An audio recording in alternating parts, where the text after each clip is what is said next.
ఇదేంటి, శ్యామ్ చెప్పులు లేకుండా ఎండలో నిల్చుంది? నవరాత్రి వ్రతంలో భాగం ఇది, అంతే అయి ఉంటుందిలే. తన గురించి ఏమో అనుకున్నాను, కానీ అవసరం వస్తే కష్టానికి వెనుకాడదన్నమాట.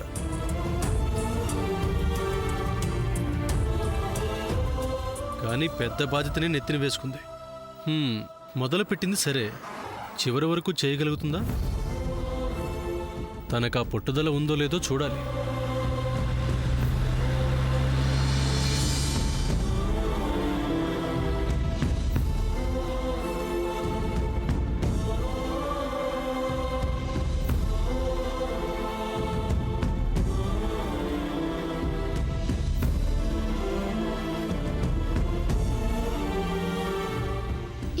చాలా సైలెంట్ గా ఉంది.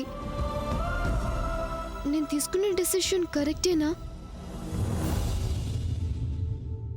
ఇది బిజినెస్ ఏరియాలా కనిపించడం లేదే. బట్ ప్రెసెంట్ నా టార్గెట్ అంతా హౌస్ వైఫ్సే కదా. ఒకవేళ వాళ్ళు రాకపోతే నేనే వాళ్ళ దగ్గరికి వెళ్తాను. వాళ్ళకి చాలా కన్వీనియంట్ గా ఉంటుంది కదా.